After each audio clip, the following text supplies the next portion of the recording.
to give me your loyalty, 'cause I'm taking the world, you'll see. They'll be calling me, calling me. They'll be calling me royalty.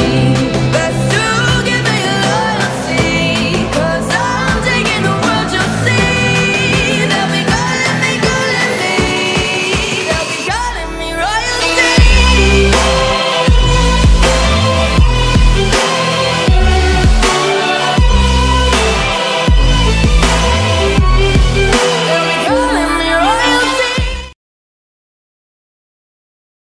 Di area yang semula terpencil di dalam pegunungan yang tidak jauh dari Akademi bagian dalam di mana biasanya tak terdapat seorang pun, saat ini terlihat ada sejumlah sosok manusia yang berkumpul. Banyak tatapan mata tertuju pada pemuda berjubah hitam yang sedang tersenyum di depan. Suasana yang hening ini terus berlanjut karena perpisahan yang semakin mendekat. Apakah kau telah memutuskan untuk pergi hari ini? Su Qian memandang Xiao Yan di depannya dan menghela nafas. Masalah kakak kedua sudah diurus. Sudah waktunya aku untuk pergi. Xiao Yan sedikit mengangguk. Tatapan matanya perlahan mengarah ke wajah-wajah yang tak asing di dalam area gunung yang terpencil ini. Sesaat kemudian ia tertawa lirih dan berkata, alasan aku memanggil semua orang kemari karena aku tidak ingin kabar keberangkatanku menyebar di Akademi bagian dalam dan membuat semua orang di gerbang Pan menjadi tertekan. Wu Hao, Hu Jia, dan yang lainnya mengangguk tanpa suara. Keberangkatan Xiao Yan yang semakin dekat juga membuat mereka merasa agak murung. Tetua kepala, terima kasih karena telah mengurusku beberapa tahun ini. Xiao Yan tidak akan melupakan kebaikan hati ini.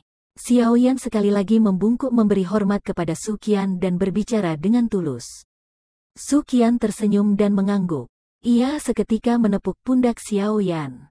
Anak muda, kau harus berhati-hati dalam perjalanan ini. Aku akan mengirim seseorang untuk mengurus gerbang Xiaomu itu.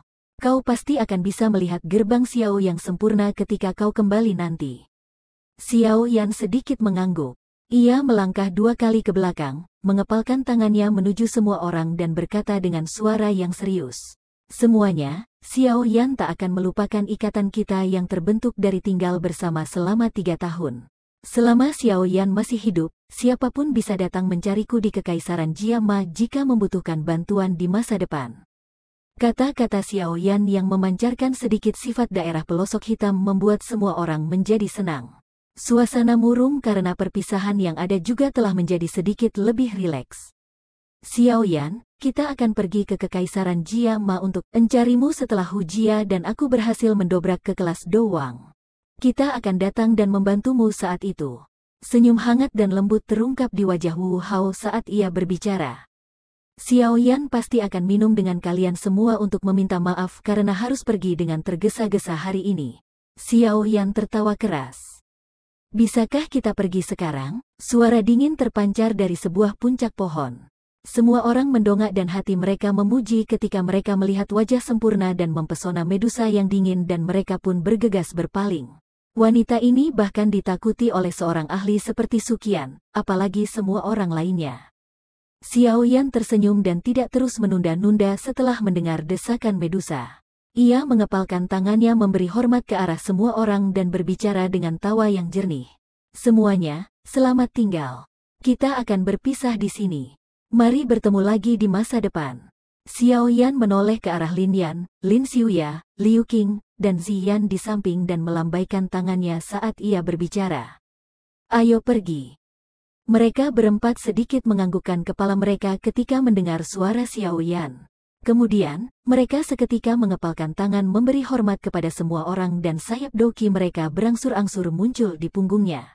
Sayap mereka mengepak dan tubuh mereka perlahan terangkat ke angkasa. Xiao Yan, berhati-hatilah. Jangan sembrono jika kau menghadapi masalah apapun. Xiao Yu tidak dapat menahan untuk melangkah maju. Ia berbicara dengan mata memerah ketika ia melihat Xiao Yan mengeluarkan sayap api hijau gioknya yang indah itu. Hehe, tenang. Aku akan mengirim seseorang untuk memberitahu kalian semua setelah aku menyelesaikan masalah di Kekaisaran Jiama. Xiao Yan tersenyum dan mengangguk. Ia segera berbalik dengan menawan dan mengepakkan sayap apinya. Tanpa menunda-nunda, ia berubah menjadi sosok api hijau tua yang terbang menuju pegunungan yang dalam. Setelah itu, Medusa, Lin Yan, Ziyan, dan dua lainnya mengikuti dekat di belakangnya.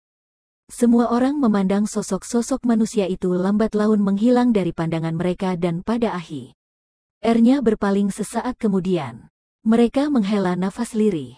Mereka tahu bahwa bahaya yang dihadapi Xiao Yan ketika ia kembali ke Kekaisaran Jiama cukup besar. Sekte Misty Cloud telah berdiri di Kekaisaran Jiama bertahun-tahun lamanya dan pondasinya luar biasa kuat. Meskipun Xiao Yan memiliki bantuan dari orang kuat seperti Medusa, kemungkinan ia akan kesulitan mendapatkan keunggulan mutlak. Hal yang menunggu Xiao Yan kali ini mungkin saja merupakan sebuah pertarungan yang sangat hebat dan ganas.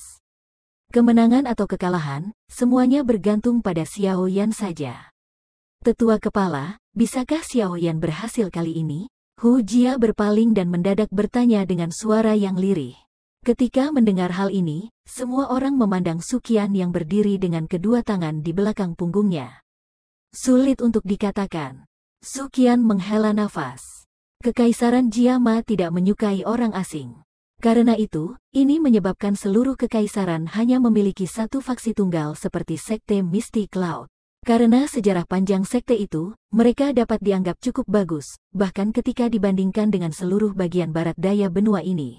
Meskipun Xiao Yan memiliki bakat yang luar biasa, kekuatan dasarnya terlalu lemah.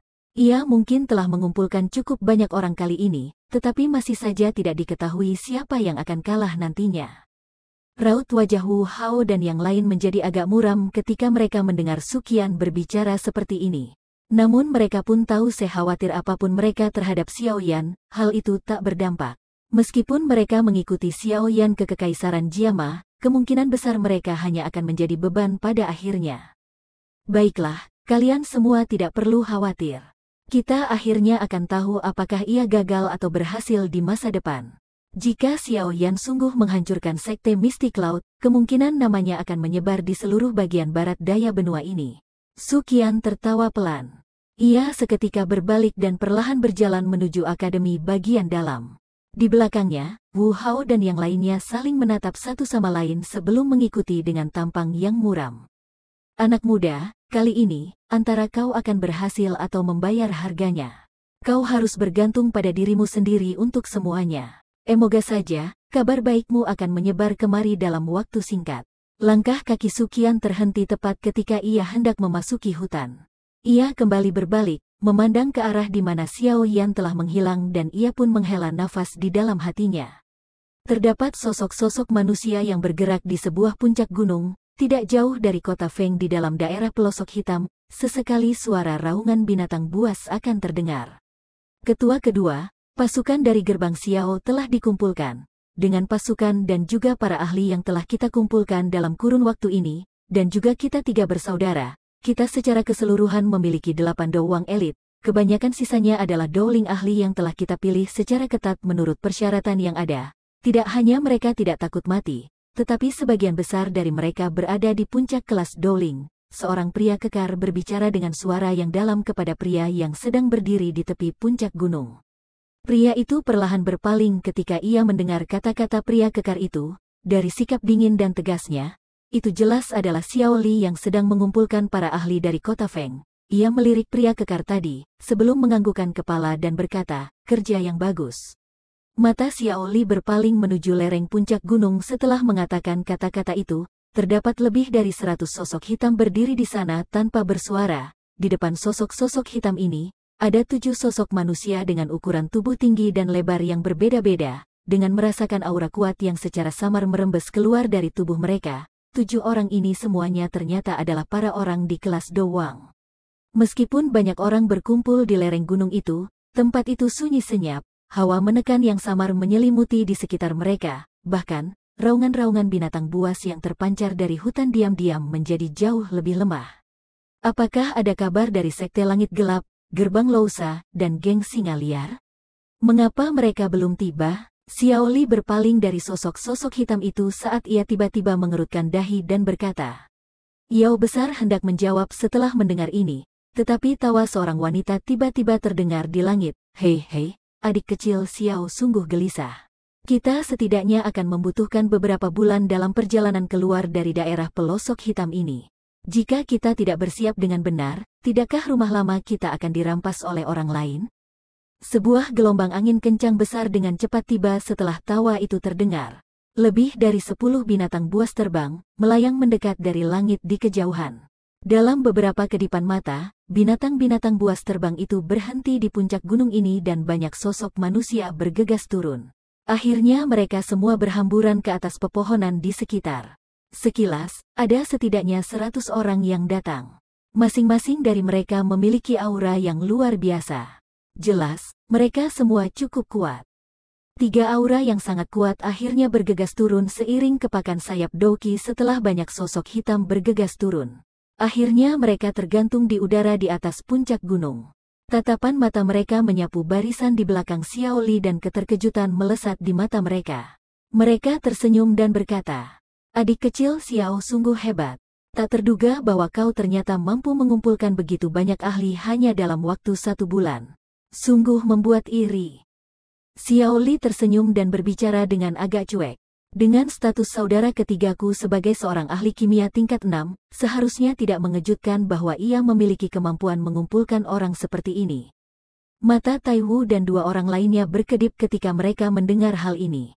Mereka seketika tersenyum dan setuju. Adik Xiao memang benar. Jika ketua Xiao bersedia mengumumkan identitasnya sebagai ahli kimia tingkat 6, lupakan mengenai beberapa Do Huang. Kemungkinan, bahkan para Do Huang elit akan menyerbu kemari. Xiao Li tersenyum dan berbicara dengan suara yang samar. "Bolehkah aku tahu kekuatan orang-orang yang kalian bertiga bawa?" Tai Wu, Pak Tua Yinggu, dan Su Mei menatap satu sama lain setelah mendengar kata-kata Xiao Li. Mereka seketika tertawa. Masing-masing dari kita telah membawa 2 Do Huang ahli. Termasuk diri kami, terdapat 3 Do Huang elit. Sisanya semua adalah pada elit di dalam faksi Kam. Aku rasa, mereka pasti tidak lemah daripada para murid inti sekte Misty Cloud. 6 Do Huang, ini sepertinya tidak sebanding dengan status kalian bertiga di daerah pelosok hitam. Xiao Li secara asal tersenyum dan menjawab. Sekte Langit Gelap, Gerbang Lousa, dan Geng Singa Liar semuanya adalah faksi tingkat atas di dalam daerah pelosok hitam. Saat mereka hanya membawa 2 Do Huang ahli, hal ini memang tampak sedikit lemah. Adik Xiao harus memikirkan kami. Daerah pelosok hitam tidak bisa dibandingkan dengan tempat lain. Jika kita membawa terlalu banyak elit dari faksi kami, kemungkinan markas kami sudah dijarah oleh orang lain ketika kami kembali. Su Mei dan 2 orang lainnya berkata dengan tak berdaya. Xiao Li mengerutkan dahi dan hanya bisa menganggukkan kepalanya. Kata-kata ini memang benar. Oleh karena itu, tidak banyak lagi yang bisa ia katakan. Beruntung bahwa ketiga orang ini semuanya adalah ahli di kelas Do Huang dan bisa dianggap sebagai bantuan terbesar. Adik Xiao, orang-orang kami telah tiba. Bolehkah aku tahu mengapa ketua Xiao belum juga muncul? Pak Tua Yinggu tertawa dan mendadak bertanya saat matanya menyapu ke segala arah. Su Mei dan Tai Wu pun juga melayangkan pandangan mereka menuju Xiao Li setelah mendengar perkataan Pak Tua Yinggu. Kali ini, mereka akan bepergian sangat jauh ke Kekaisaran Jiama untuk melawan sebuah faksi bernama Sekte Misty Cloud. Bahkan jika Xiao Yan, orang yang berkuasa ini tidak hadir, mereka tidak akan punya keberanian untuk melakukannya. Aku sudah memberitahu adik ketiga. Xiao Li tersenyum. Namun, sebelum ia menyelesaikan kalimatnya, sebuah tawa samar dengan cepat terpancar dari langit sebelum bergema di puncak gunung ini. Sebuah gelombang suara angin kencang segera mengikuti, tak lama setelah tawa itu terdengar. Seketika, beberapa sosok manusia muncul di ujung langit. Dalam beberapa kedipan mata, mereka telah melesat muncul di atas puncak gunung itu. Pemuda berjubah hitam di depan mendongak kepada Tai Wu dan yang lainnya dan kemudian tertawa ketika sosok-sosok manusia itu muncul. "Hehe, maafkan aku karena telah merepotkan semuanya untuk menunggu di sini.